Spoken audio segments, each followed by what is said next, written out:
know where the play clock was. I think you're right about that because there was no hurried movements there, right? No up-tempo at all. Clock just ran out. I think he was as surprised as maybe his bench was. So a little bit of a stiffer challenge now. 1st and 15 following the delay of game.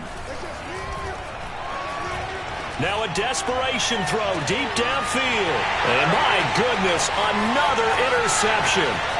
Picked off by Brian Poole. And the Niners will take over here as they get it up to the 43-yard line. Gosh, you add up last week and this week now. That's 9 interceptions in this 2-game stretch, and we're not done here. It's almost as if they can't even believe their eyes. Or maybe, partner, is the confidence level in him so high that they believe he'll get out of it and make plays for them to win a game. Well, they've said they believe in him. That's being tested right here. Taking a shot for Samuel. And a dangerous throw there as that's knocked down and incomplete.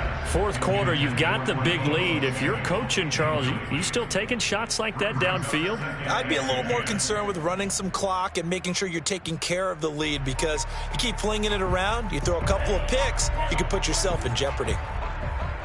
Let's go one more. Mike 3. Now a play fake. Lance.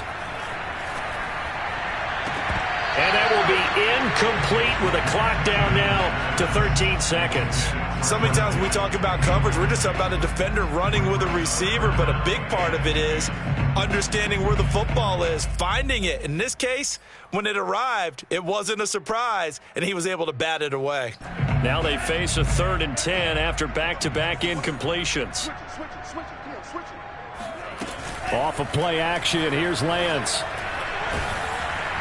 Incomplete, and we're down to 8 seconds now. They went with the dime look that time on defense, just flooded the field with defensive backs, blanketed everyone, took away all the passing angles, thus the incompletion.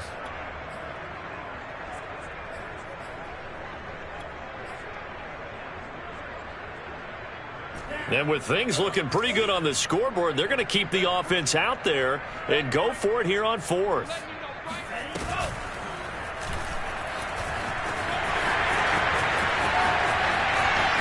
Yeah, he will go out right near the 35-yard line. Good spot on the field to go for it. Kind of no man's land, as they call it, and it worked out. Yeah, they call it no man's land because your punter is telling you it's too short. I'm just going to punt it into the end zone. Your field goal kicker might give you a little raised eyebrow. Might be too far for the field goal, so it gives you a great chance to go for it. Personally, if you have those tendencies to be aggressive as a head coach, you kind of like this spot because it gives you the decision to go ahead and go for it. And this will be caught. Well, forget taking the knee. Some late gamesmanship here.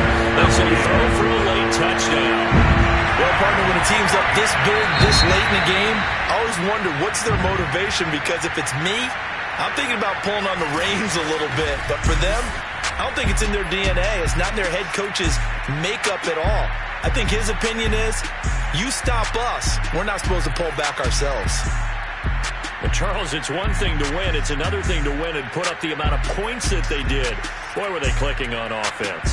They can't help but feel great about themselves, can they? I mean, what a game to put up that number of points, continually